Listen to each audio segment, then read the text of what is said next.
역대하 11장 1에서 23절 말씀입니다. 11장 르호보암이 예루살렘에 이르러 유다와 베냐민 족속을 모으니 택한 용사가 18만 명이라. 이스라엘과 싸워 나라를 회복하여 르호보암에게 돌리려 하더니 여호와의 말씀이 하나님의 사람 스마야에게 임하여 이르시되, 솔로몬의 아들 유다왕 르호보암과 유다와 베냐민에 속한 모든 이스라엘 무리에게 말하여 이르기를, 여호와께서 이같이 말씀하시기를, 너희는 올라가지 말라. 너희 형제와 싸우지 말고 각기 집으로 돌아가라. 이 일이 내게로 말미암아 난 것이라 하셨다 하라. 하신지라. 그들이 여호와의 말씀을 듣고 돌아가고 여로보암을 치러 가던 길에서 되돌아왔더라. 사랑하는 형제 여러분, 12월 15일 목요일 저녁 묵상에 오신 것을 환영합니다. 10장에서는 이스라엘이 남북 왕국으로 분열되는 과정을 보았습니다.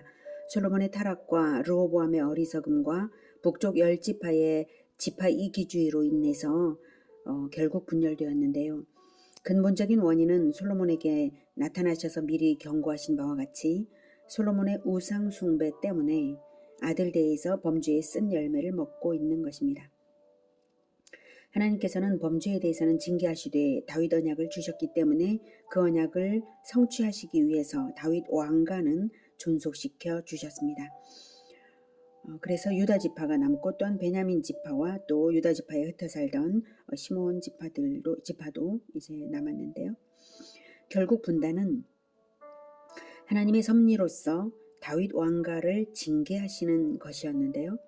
그런 것을 생각지 않는 르호보암은 나라를 분단시킨 반역을 용서할 수가 없기 때문에 북이스라엘을 정벌하려고 들었어요.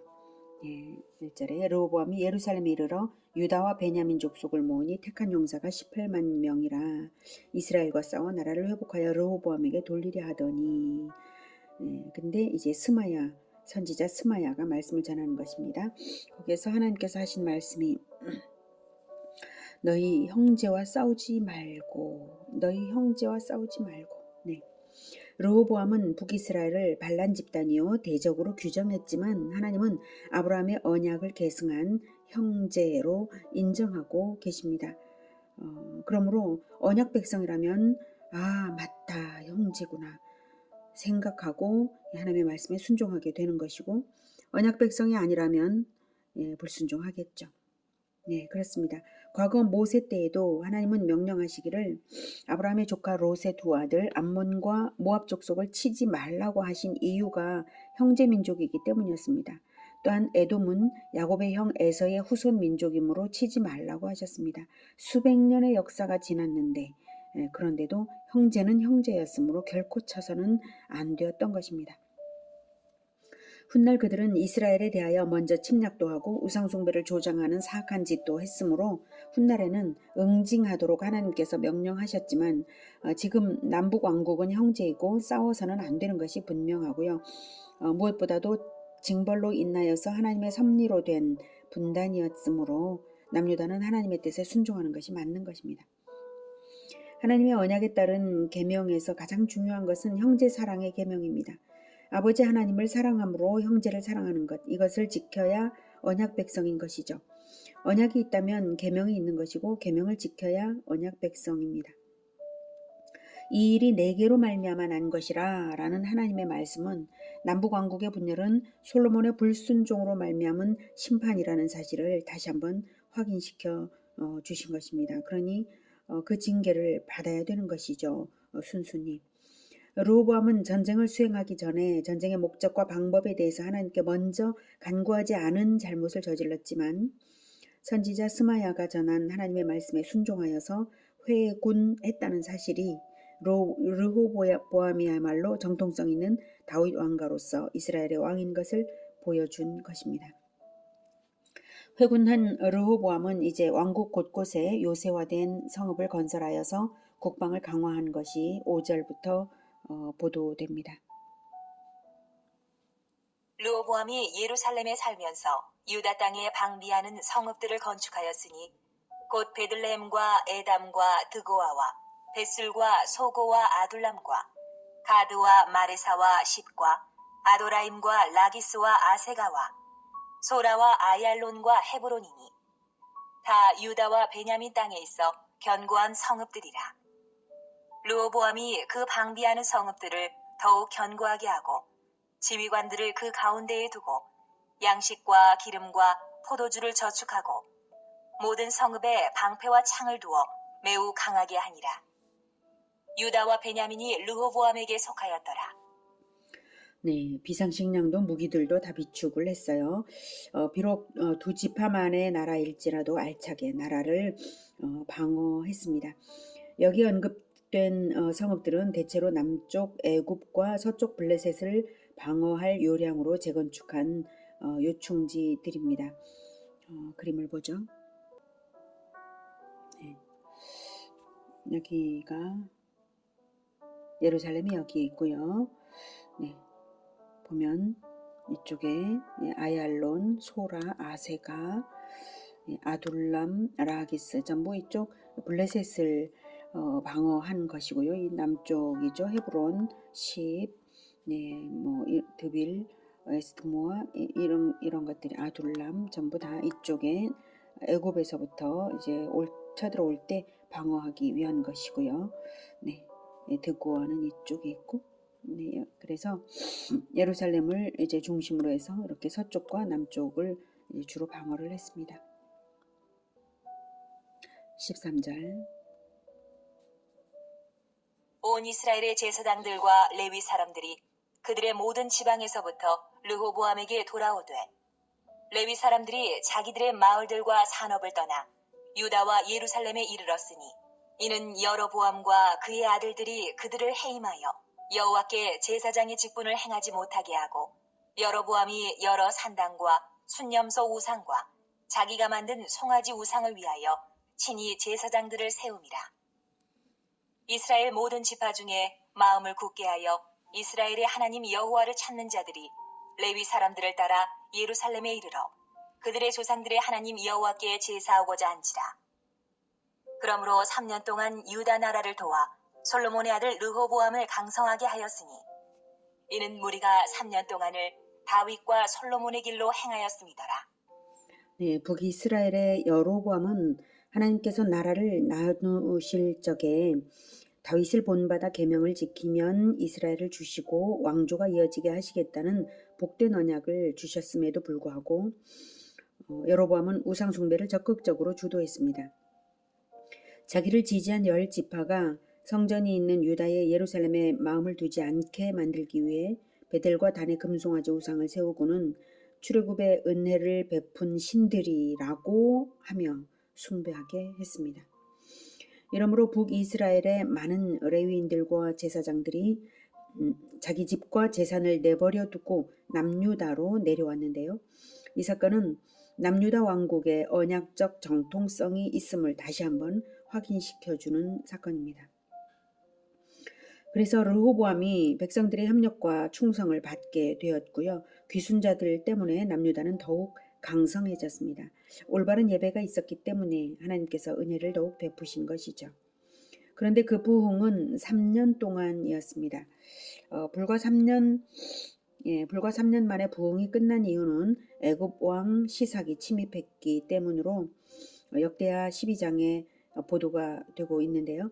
3년 만에 강성해지자 교만과 안일에 빠져서 여호와 신앙을 저버려서 시삭의 침공을 당할 수밖에 없었던 것으로 봅니다. 역대하 12장 1, 2절을 읽어드릴게요. 르호보암의 나라가 견고하고 세력이 강해짐에 그가 여호와의 율법을 버리니 온 이스라엘이 본받은지라. 그들이 여호와께 범죄하였으므로 르호보암 왕 제5년에 애굽 왕 시삭이 예루살렘을 치러 올라오니. 이렇게 되었습니다. 사람은 너무나 쉽게 변질이 됩니다. 자, 다시 르호보암의 번영으로 돌아와서 18절부터 왕실 번영을 보도하고 있습니다. 르호보암이 다윗의 아들 여리못의 딸 마할랏을 아내로 삼았으니 마할랏은 이세의 아들 엘리압의 딸 아비하일의 소생이라. 그가 아들들 곧 여우스와 스마랴와 사함을 낳았으며 그 후에 압살롬의 딸 마아가에게 장가들었더니 그가 아비야와 아떼와 시사와 슬로밋을 낳았더라. 르호보암은 아내 18명과 첩 60명을 거느려 아들 28명과 딸 60명을 낳았으나 압살롬의 딸 마아가를 모든 처첩보다 더 사랑하여 르호보암은 마아가의 아들 아비야를 후계자로 세웠으니 이는 그의 형제들 가운데 지도자로 삼아 왕으로 세우고자 함이었더라. 르호보암이 지혜롭게 행하여 그의 모든 아들을 유다와 베냐민의 온 땅, 모든 견고한 성읍에 흩어 살게 하고 양식을 후히 주고 아내를 많이 구하여 주었더라. 네, 왕이 처첩을 많이 두는 것은 율법이 금지하는 것입니다. 그럼에도 불구하고 아버지의 본을 받아서 르호보암도 역시 그랬는데요. 그러나 솔로몬과는 달리 이방 여인들과는 결혼하지 않았고요. 지혜롭게 가족들을 다스려서 가정불화를 미연에 방지하고 아비야를 후계자로 지명하여서 형제간의 분쟁이 없게 했습니다. 오늘은 다윗 언약을 물려받은 정통 후계자인 르호보암이 하나님의 명령에 순종하여서 형제인 북이스라엘에 대한 정벌을 포기한 것과 북이스라엘의 레위인들이 남하하여서 남유다의 정통성을 빛내고 나라를 강성하게 한 것을 보았습니다. 우리에게는 무엇이 정통성일까요? 우리도 마찬가지로 하나님의 언약을 믿고 있는가, 언약적 계명에 순종하고 있는가 하는 것이 바로 우리의 정통성입니다. 어떤 언약이 있습니까? 우리도 이스라엘과 마찬가지로 하나님은 우리의 하나님이시고 우리는 하나님의 자녀요 백성이 되신다는 언약이 있습니다. 그 언약을 우리가 받게 된 것은 우리 주 예수 그리스도께서 십자가의 피로써 언약의 피를 삼아서 죄인들의 죄사함을 위하여 기도해 주셨기 때문이고 우리는 예수님의 이름으로 예수님을 믿어서 예수님의 이름을 우리의 정체성으로 가져서 하나님의 자녀가 되었습니다. 그리고 우리가 장차 될 일을 믿도록 우리 주님께서 언약하신 것은 모든 민족의 복음화와 제자화가 이루어질 일과 세상 끝날까지 함께 하시면서 하늘과 땅의 모든 권세로서 지켜주실 것과 마침내 재림하셔서 최후의 심판을 거쳐서 새하늘과 새 땅을 주실 것입니다. 그러므로 우리는 우리의 언행이 예수 그리스도를 나타내도록 예수님께서 주신 세 계명, 예수님께서 사랑하셨듯이 우리도 서로 사랑하라는 너희도 서로 사랑하라는 그 계명대로 우리가 예수님을 본받는 죄인 구원을 위한 사랑 그것을 위하여 삶으로써 전도와 제자화가 되게 합니다. 그래서 믿음의 형제는 물론이요 잠재적 성도들과도 화평을 추구합니다. 그것이 우리가 정통인 것을 나타내는 표지입니다. 언약적 정통에 합당하게 살아가면서 언약으로 말미암는 모든 축복을 누리는 우리 모두가 되기를 기원합니다. 기도하겠습니다. 하나님, 우리를 하나님의 아들의 피로 우리를 자녀 삼아 주셔서 우리의 하나님이 되어 주셔서 우리의 아버지가 되어 주셔서 정말 감사합니다. 우리가 마침내 이루어질 그 천국을 바라보며 하나님의 언약이 완전히 성취될 그것을 바라보며 우리에게 주신 사랑의 계명, 형제 사랑의 계명을 잘 지키겠습니다. 주님 도와주시옵소서. 거룩함과 화평함이 없이는 주를 보지 못한다는 그 말씀도 기억하겠습니다. 우리의 거룩함이 설령 부족할지라도 예수 그리스도의 보혈로 늘 덮어주시며 우리가 날마다 더 예수님의 거룩에 가까이 가게 하시고 그리고 결코 다툼이 없는 화평한 우리 모든 화평한 성도들이 다 되게 주님 도와주시옵소서. 언약 안에서 하나님께서 허락하시는 모든 축복을 누리게 하여 주시옵소서. 예수 그리스도 이름으로 기도드립니다. 아멘. 이어지는 시간은 개인 기도 시간입니다.